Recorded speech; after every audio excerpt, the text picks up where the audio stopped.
Negative interest rate, और वो भी भारत में। थंबनेल देखकर चौंक गए ना आप। अब तक आपने सुना होगा कि जापान और कुछ यूरोपियन देशों जैसे कुछ विकसित देशों में ही ऐसी कंडीशन होती है, जहाँ पर अगर लोग अपना पैसा बैंक में रखते हैं डिपॉजिट के तौर पर, तो वो पैसा बढ़ने की जगह घटता है, यानी उस पर जो इंटरेस्ट मिलता है वो निगेटिव में मिलता है। अब तक सिर्फ कुछ डेवलप कंट्रीज़ में ही ऐसी कंडीशन पाई जाती थी, लेकिन क्या अब इंडिया में भी ऐसा ही होने वाला है? क्या बैंक में रखी हुई हमारी सेविंग्स भी कम होने लगेगी? पिछले कुछ दिनों से हमारी इकोनॉमी के बारे में जो खबरें निकल के आ रही है, उससे तो यही इंडिकेशन मिलती है। तो आइए ज़रा इस आज की वीडियो में इसी टॉपिक के बारे में बात करते हैं। नमस्कार दोस्तों, मेरा नाम है अतुल और चलिए वीडियो को स्टार्ट करते हैं। 31 मार्च 2021 हमारे फाइनेंशियल ईयर का आखिरी दिन, और इसी दिन शाम को खबर आई कि government of India small savings schemes पर दी जाने वाली ब्याज दरों में बड़ी मात्रा में कटौती करने जा रही है, और वो भी अप्लाई होगी 1 अप्रैल से। और दोस्तों, ये गिरावट भी कुछ छोटी मोटी गिरावट नहीं थी, पिछले कुछ सालों से की गई ये सबसे बड़ी गिरावट थी, जिसमें बताया गया कि भारत सरकार ब्याज दरों को 0.4% से 0.10% तक कम करेगी। ये खबर सुन के देश के लोगों को बहुत ज़्यादा धक्का लगा, क्योंकि देश के बहुत सारे लोगों की इनकम सिर्फ इन्हीं स्कीम्स की वजह से आती है, या उन लोगों की सेविंग्स इन स्कीम्स में इन्वेस्टेड है। अब इस फैसले के बारे में लोगों की कुछ प्रतिक्रिया आने ही लगी थी, तो उसके दूसरे ही दिन गवर्नमेंट ऑफ इंडिया ने यू टर्न लेके अपना फैसला वापस ले लिया। बोल दिया कि इस क्वार्टर तक इंटरेस्ट रेट वही रहेंगे जो कि पिछले क्वार्टर में थे। तो चलिए दोस्तों, आज की इस वीडियो में हम देखेंगे कि ये जो फैसला लिया गया, इसमें ये स्मॉल सेविंग स्कीम्स क्या होती है, और इस पे जो इंटरेस्ट रेट मिलता है वो कौन डिसाइड करता है और कैसे डिसाइड करता है। अब हम ये भी देखेंगे कि गवर्नमेंट ऑफ इंडिया ये इंटरेस्ट रेट में कटौती क्यों करने जा रही है, और अगर ये इंटरेस्ट रेट कटौती होती है तो इसका लोगों पर क्या प्रभाव पड़ेगा। और साथ में हम ये भी देखेंगे कि कैसे इस तरह से हमारे देश में इंटरेस्ट रेट ये निगेटिव होने जाने वाला है। तो चलिए आगे बढ़ते हैं। दोस्तों, आपको पता ही होगा कि हमारी जितनी भी सेविंग्स रहती है उनको सेफ रखने के लिए और उस पर इंटरेस्ट कमाने के लिए हम उन सेविंग्स को बैंक में डिपॉजिट करके रखते हैं। अधिकतर लोगों का आपने देखा ही होगा कि वो अपनी सेविंग्स को कमर्शियल बैंक्स में डिपॉजिट करके रखते हैं। अब कमर्शियल बैंक सेफ तो होते हैं, लेकिन वहाँ पे जो भी इंटरेस्ट मिलता है वो बहुत ही कम मिलता है। तो दूसरा ऑप्शन होता है कि कोऑपरेटिव बैंक्स। अब कोऑपरेटिव बैंक्स का आपने हाल ही में देखा ही होगा कि बहुत सारे कोऑपरेटिव बैंक्स डिफॉल्ट हो चुके हैं। इस वजह से सेविंग्स के लिए सबसे अच्छा ऑप्शन रहता है स्मॉल सेविंग स्कीम्स। अब ज़रा हम देख लेते हैं कि स्मॉल सेविंग स्कीम्स क्या होती है। तो गवर्नमेंट ऑफ इंडिया ने लोगों की सेविंग्स को मोबिलाइज करने के लिए स्मॉल सेविंग स्कीम्स की शुरुआत की थी। दरअसल इन स्कीम्स के माध्यम से गवर्नमेंट ऑफ इंडिया लोगों को ये अपॉर्चुनिटी देती है कि लोग अपनी छोटी छोटी सेविंग्स को इंस्टॉलमेंट में सेव करके एक अच्छा सेविंग डेस्टिनेशन पा सकते हैं। उसके साथ उस पैसे के लिए लोगों को अच्छी खासी सिक्योरिटी भी मिलती है, और साथ ही उस पैसे से लोगों को अच्छा खासा इंटरेस्ट भी मिलता है। और सरकार इसी पैसे का इस्तेमाल बहुत सारे डेवलपमेंट प्रोजेक्ट्स को कंप्लीट करने में करती है। इसके कारण ये सेविंग गवर्नमेंट बोरोइंग का एक बहुत अच्छा सोर्स भी बन जाता है। अब देखिए, सेंट्रल गवर्नमेंट जो स्मॉल सेविंग स्कीम चलाती है उसमें लगभग 9 स्कीम्स है, जो कि 3 कैटेगरीज में डिवाइड की हुई है। एक है सबसे पहला पोस्ट ऑफिस डिपॉजिट्स, जिसमें आता है पोस्ट ऑफिस सेविंग अकाउंट। दूसरा है पोस्ट ऑफिस टाइम डिपॉजिट, जो कि 1, 2, 3 या 5 साल के लिए होता है। तीसरा है पोस्ट ऑफिस रिकरिंग डिपॉजिट, और चौथा है पोस्ट ऑफिस मंथली अकाउंट। दूसरा टाइप है सेविंग सर्टिफिकेट्स। सेविंग सर्टिफिकेट 2 प्रकार के होते हैं, एक होता है नेशनल सेविंग सर्टिफिकेट, दूसरा होता है किसान विकास पत्र। अब ये तीसरा टाइप जो है सोशल सिक्योरिटी स्कीम्स। अब इस सोशल सिक्योरिटी स्कीम में 3 स्कीम्स आती है। पहला है पब्लिक प्रोविडेंट फंड, दूसरा है सीनियर सिटीजन सेविंग स्कीम, और तीसरा है सुकन्या समृद्धि योजना। आप ये समझ सकते हैं कि ये स्कीम्स कितनी इंपॉर्टेंट है, क्योंकि पब्लिक प्रोविडेंट फंड जिसमें कि सभी पेंशनर्स के फंड रहते हैं। दूसरा है सीनियर सिटीजन सेविंग स्कीम, जिसमें सारे सीनियर सिटीजन्स की सेविंग्स रहती है। और थर्ड है सुकन्या समृद्धि योजना, यानी लड़कियों को पढ़ाने और उनको बड़ा करने के लिए जितना भी गवर्नमेंट के द्वारा प्रोत्साहन दिया जाता है, उसका सबसे बड़ा इंस्ट्रूमेंट है सुकन्या समृद्धि योजना। आइए ज़रा हम देखते हैं कि ये स्मॉल सेविंग स्कीम्स इतनी इंपॉर्टेंट क्यों है।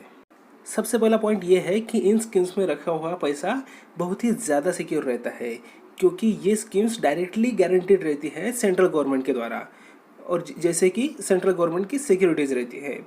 अब इसमें किसी भी बैंक के डिपॉजिट से भी ज़्यादा सिक्योरिटी रहती है।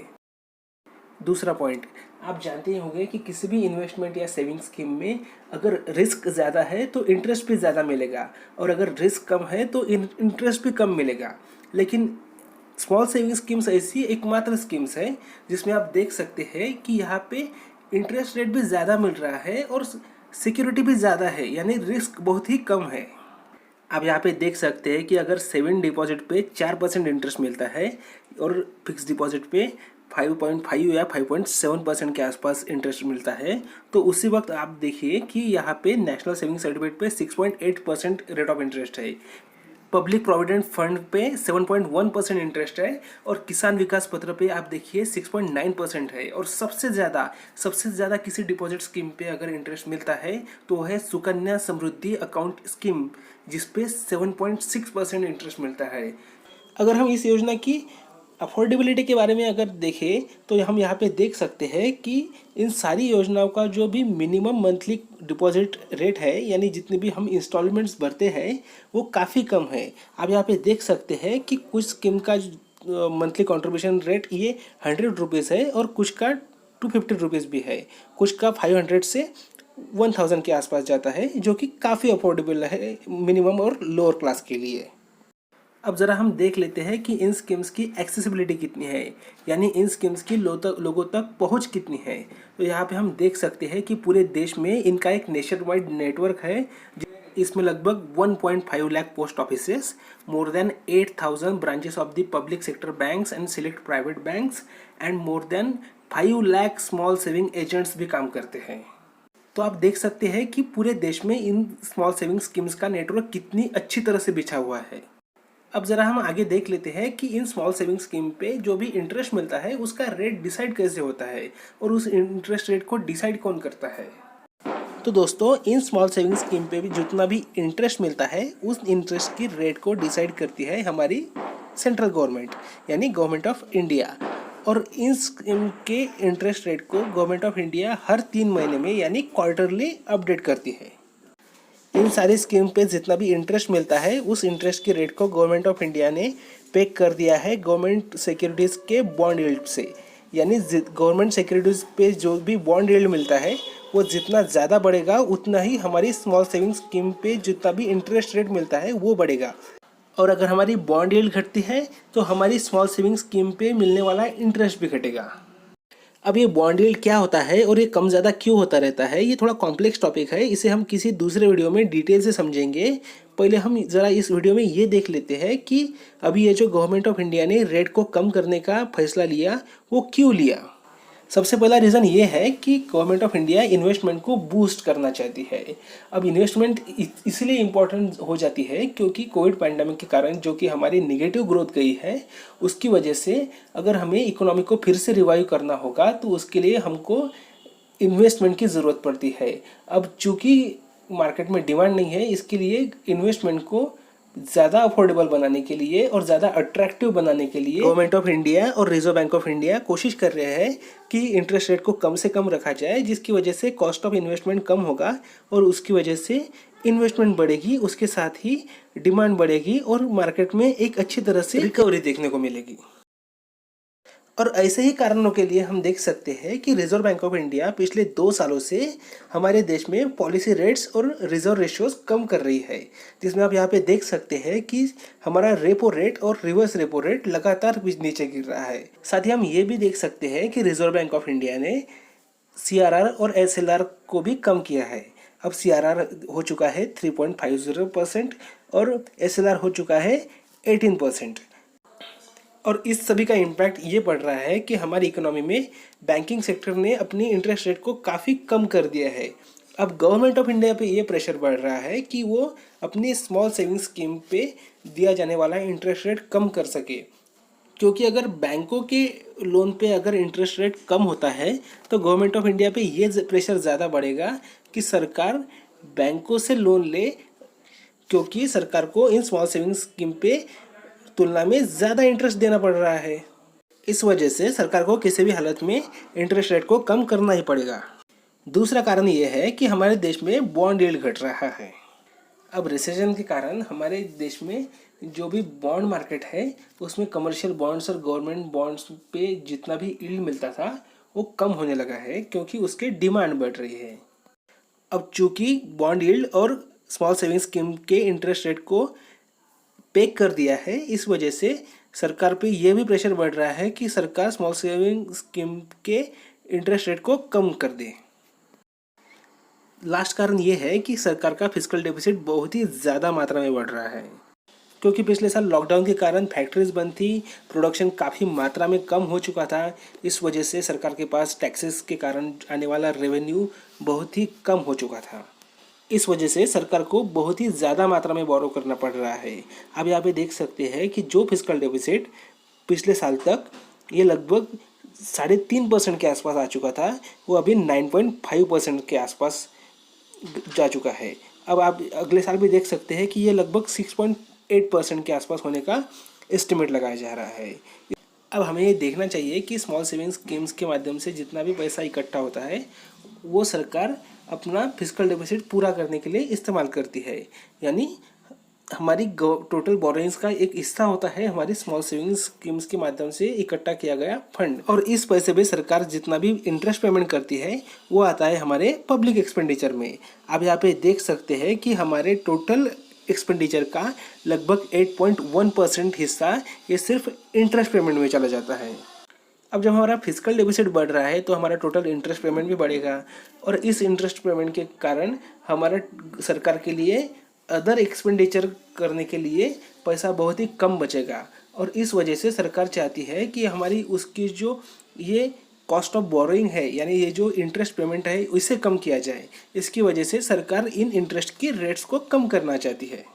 तो अब तक आपको ये समझ में आ चुका होगा कि सरकार ये जो इंटरेस्ट रेट में कटौती कर रही है ये किस वजह से कर रही है। अब ज़रा हम ये देख लेते हैं कि इन इंटरेस्ट रेट में कटौती से हमारे देश पर क्या प्रभाव पड़ेगा। सबसे पहला पॉइंट आप ये समझ लीजिए कि भारत एक बचत धारकों का देश है, यानी ये सेवर्स का देश है। यहाँ पे ज़्यादातर लोग यानी लगभग सारे लोग अपनी आमदनी का कुछ ना कुछ हिस्सा तो सेव करके रखते ही है। अब उन सेविंग्स के लिए सबसे अच्छा डेस्टिनेशन होता है हमारे बैंक अकाउंट या स्मॉल सेविंग स्कीम्स। अब अगर ये इंटरेस्ट रेट कम हो जाता है तो हमारे देश में जितने भी आम लोग हैं उनके लिए अपने पैसे को सेव करने के लिए कोई भी एक ज़्यादा अफोर्डेबल ऑप्शन ही नहीं बचेगा। दूसरा पॉइंट आप ये देखिए कि हमारे देश में बहुत सारे पेंशन होल्डर्स है, बहुत सारे सीनियर सिटीजन्स है, ऐसे बहुत सारे लोग जो कि अपनी सारी कमाई को बैंक में डिपॉजिट करके उस पर मिलने वाले इंटरेस्ट को एक फिक्स इनकम के तौर पे इस्तेमाल करते हैं और इसी पे पूरी ज़िंदगी में निर्भर रहते हैं। अब जब ये इंटरेस्ट कम हो रहा है तो उनके टोटल रिटर्न्स भी कम हो रहा है और इसकी वजह से उनका स्टैंडर्ड ऑफ लिविंग भी घट रहा है। तो आप देखिए कि इनकी सोशल सिक्योरिटी में भी ये कितना बड़ा इम्पैक्ट डालने वाला है। और इम्पैक्ट ये भी पड़ेगा कि इसमें जो सोशल सिक्योरिटी स्कीम्स है, जैसे कि पेंशनर्स के लिए स्कीम है, प्रोविडेंट फंड है और सुकन्या समृद्धि योजना है, जो कि बेटी बचाओ बेटी पढ़ाओ आंदोलन का एक सबसे बड़ा एक प्रोग्राम भी थी, तो इस पर भी इंटरेस्ट रेट कम हो रहे हैं। इसकी वजह से इन सोशल सिक्योरिटी स्कीम्स के लिए सरकार का जितना प्रायोरिटी थी वो भी कम हो रही है। और सबसे बड़ा इम्पैक्ट जो कि हमारे आज के इस वीडियो का टॉपिक है वो है निगेटिव रेट ऑफ इंटरेस्ट। लेकिन अब आप ये बोलेंगे कि ये निगेटिव रेट ऑफ इंटरेस्ट कैसे हुआ, क्योंकि जो भी इंटरेस्ट हमें मिल रहा है वो लगभग 5 से 6% के आसपास है, तो ये निगेटिव में कैसे जा रहा है। तो आपको ये बात ध्यान में रखनी चाहिए कि जब हम यहाँ पे निगेटिव रेट ऑफ इंटरेस्ट की बात कर रहे हैं तो अब हम रियल रेट ऑफ इंटरेस्ट की बात कर रहे हैं, यानी जो भी इन्फ्लेशन को एडजस्ट करके हमारा इंटरेस्ट रेट निकाला जाएगा वो निगेटिव में जा रहा है। इसे ऐसे समझिए कि अगर आपने आपका पैसा बैंक के किसी सेविंग अकाउंट में डिपॉजिट करके रखा जिस पे आपको बैंक इंटरेस्ट दे रही है लगभग 3% के आसपास, इसका मतलब ये हुआ कि आपके जो भी डिपॉजिट किए हुए पैसे हैं वो हर साल 3% के रेट से बढ़ेंगे। लेकिन उसी साल मार्केट में अगर इन्फ्लेशन रेट चल रहा है लगभग 5 या 6% के आसपास, इसका मतलब ये हुआ कि इकोनॉमी में महंगाई हर साल 5 या 6% से बढ़ेगी। तो अगर हम हमारे इस इंटरेस्ट रेट में से अगर इन्फ्लेशन रेट को माइनस कर दिया जाए तो आ जाएगा हमारा रियल रेट ऑफ इंटरेस्ट, और अगर ये निगेटिव में चला जाए तो इसे कहते हैं negative real rate of interest. अब यहाँ पे देख सकते हैं कि यहाँ पे रियल रेट ऑफ इंटरेस्ट ये -2% आ रहा है। यानी हमारी सेविंग्स हर साल 2% से कम हो रही है। अब ये negative real rate of interest India में कैसे आ रहा है, तो हम यहाँ पे देख सकते हैं कि आज का जो हमारा इन्फ्लेशन रेट है वो है लगभग 5.03%, वो भी फरवरी 2021 में। और हम देख सकते हैं कि ये कोविड पैंडेमिक के बाद में हमारे देश में महंगाई लगभग बढ़ती जा रही है, और गवर्नमेंट ने भी अपनी इन्फ्लेशन टारगेटिंग में ये तय किया है कि हमारा जो इन्फ्लेशन रेट रहेगा 2026 तक वो रहेगा 4% के आसपास, ±2%।